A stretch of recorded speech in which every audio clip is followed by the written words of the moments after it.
So, Talk to Me Tuesday for Tuesday the 25th of October. On the back there's a panel I bought in Vicenza at the craft fair last week. I really liked it because there's the black cat that's identical to my mother's one. This one right here. It's got the same crazy expression. And while Carlos said that this one resembles me with my white and black cat called Piscuano. I still have to quilt it and bind it. I don't know if it will be ready for Halloween, but I'll put it out even if it's not binded. I don't care much about it. And I've had the occasion to use some fabric left over from last year's Halloween project. That is this one. And it was a bag. Here it is. I've seen at the fair last year, and it was so cute. I studied it during the fair and reproduced it while home. It's got a square here, a square quilted bottom, and then there's this part that closes, while the outside is made up of other 4 big squares, quilted and then gathered up with the straps.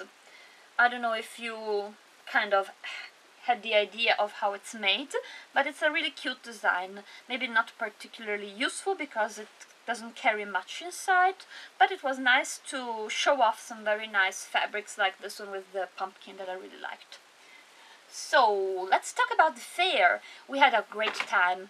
I went there with 3 of my friends and we slept in a hotel near the fair, because Trieste is roughly 3 hours from there, and it's the second year we decided to have the street and sleep there during the autumn fair.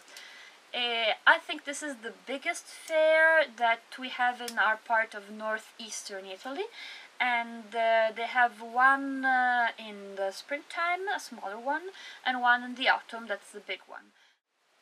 It's also a nice occasion to meet people, and my friend were so nice that they stitched up every one of them a different Angry Bird, and we had 4 bags with the different Angry Birds, and some people recognized us because of the bags and asked us about it, and some people also recognized me from the Talk to Me Tuesday videos and from the blog, and so it was a really nice time, and I got to meet some people that are following me from a long time, and people I didn't know nothing about because they never left comments, and it's always a big party.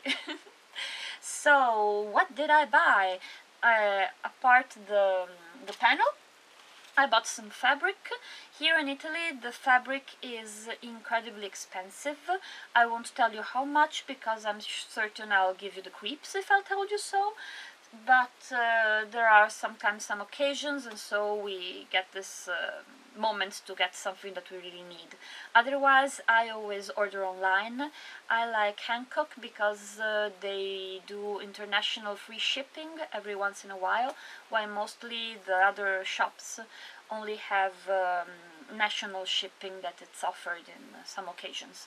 And so when there's this international shipping offer, we usually go for the clearance area of Hancock's and buy stuff that we might need. But when you're looking for something special, or something that it's urgent, you have to go and get these occasions. So I was looking for some fabric for future projects, like this one, that it's a very sparkling silver, because I really hope that in the There and Back Again series there will be a mithril armor. So this is mithril one, and then I was looking for some gold for the halos of some carobs for the paper piecing project of the Nativity panel, the big one from Paper Panache. It's been years I bought the pattern and been thinking about doing it and still didn't get around the courage to do it, but maybe this will be the year where at least I start it. Let's see. And then there. I also bought some soutache trims. I really like this technique. I've tried it last year, or in springtime, sorry. In springtime, also at the Vicenza fair, and there was a really nice lady that was explaining the technique. She's written a book in Italian, and it's a technique that's very famous in the Eastern Europe, Russia and so on. And it uses this kind of braid that was also used for making the decorations on the army uniforms, and it incorporates beads and seed beads and Swarovski and so on. In particular, the green one should go with these beads that I bought this summer, and it's all kind of a snaky pattern, and hopefully I'll show you in some weeks when I've finished it. We also had the occasion to sign up for a lesson, funny to say, in paper piecing. We didn't know about what it was for when we signed up. It was sponsored by the Singer, Pfaff and Viking group, and so it was free and with the given material. We were particularly keen on finding some kind of tutorial or lesson on training that gave you the occasion to sit down for an hour or two, because our feet were getting a little bit sore after a day and a half of walking around. And so when we saw, while preparing in the program, that there was this kind of possibility, we signed up for it, and it said that it was the crazy notebook cover. Yes, a crazy notebook cover, and the photo looked nice, and I had no idea what it was about. I thought about crazy patchwork. That's something I'm not good at. And when we arrived there, we found out it was paper piecing.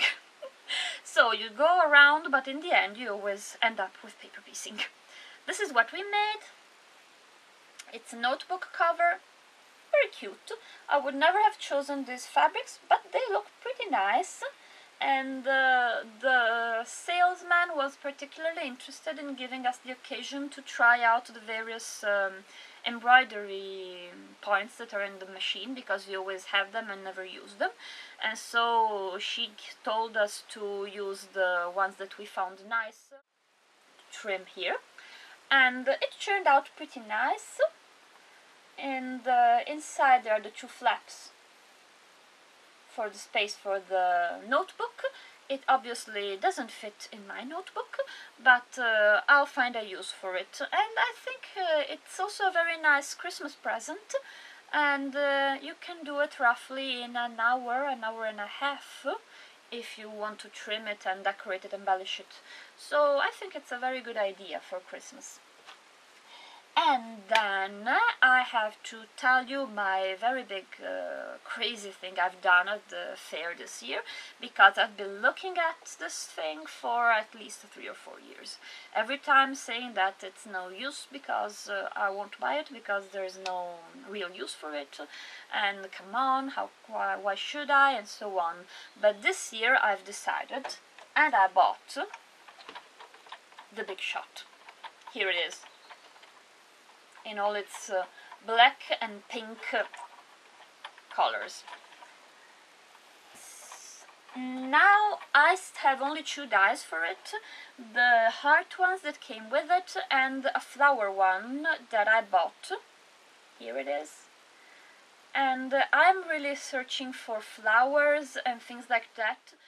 So I was searching for a flower die, because I think it would be a great use for this, and with the felt for doing hair bows or pins or things like that. And we usually collect money for doing a long-distance adoption for kids in places where there's much need for this. And we collect money with the stuff made by the girls in our craft group in the church.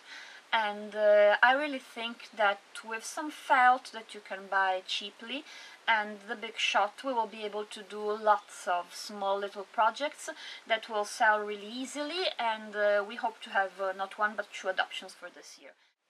Now I have to go searching for the dyes, because in Italy they are roughly 20 euros each, and I saw that in the US it's $20 each, roughly, and but with the shipping expenses it won't be convenient to get them from the US. But I saw also that in the what's the name of it, the outlet of the Sidzik on its website, they have lots of dyes with something like 80% sale, and but they only ship in the US. So now I'm trying to organize myself and find somebody that goes there and can send me here, or somebody, the idea would be somebody going to Italy so I can send them to their US address and then make them take it back to Italy. But I'll keep you posted. If you have any news about the Sidziks and any place where you can buy cheap dyes and things like that, please tell me, because I really have to search for nice dyes to do fabric and felt for this kind of project for the long distance adoptions. So I've been reading about the compatibility of the different dyes with fabric, felt and all materials. The thicker dyes, these ones are for fabric and felt, while I've been reading that these thin ones are only for cardboard and paper. I tried this on the paper. This came with the machine, so I could have a go with it. This goes fine with paper. I also tried it on fabric, because I never believe if I don't try, and it cut out pretty nicely. Also the fabric, I have to try doing it with the heat and bond or some kind of adhesive thing, but it looks like it should, it could also go for fabric, even though I've been reading around that it's not, can't be used for this, but I'll try again and keep you posted. I've filmed a lot of footage also at the fair. You can see it, it's a separate video because this video is getting too long. Like this, so I'll post a separate video. I'll link it here and you can go and see it if you like it. There are some very nice stuff. We have a group of girls ranging from 7 years old to 14 years old that meet on the Saturday in our church area, so we can sew with them. And this Saturday we tried a small pumpkin. It turned out pretty cute. I'll post a picture of it. I only managed to do 2 of these because the other girls had all different projects they had to finish and were doing already, but they turned out nice and the girls were pretty happy with it. One of them looks more like an orange, but the girl was happy with it. So this is it for this Talk to Me Tuesday, and I've already seen, this is the plus side of doing it the wrong day, that Jennifer asked everyone to post the next Talk to Me Tuesdays dressed up as their Halloween costume. I'll certainly be Penelope Pitstop, so I'll hope to be able to film next week with the costume on. It will be really funny. I'll go and buy the wig, that's the only thing that I'm missing up still. And I'll post with all the photos also of the comic convention that we'll be visiting this weekend. And this is it for the Talk to Me Tuesday. I'll be waiting for the next paper piecing pattern for the There and Back Again, and I've already have my mitral in case this is the pattern or it will be stay here waiting for it. And this is it. Have a very nice week, have a very nice Halloween, trick or treat and everything, and we'll see you next week. Goodbye!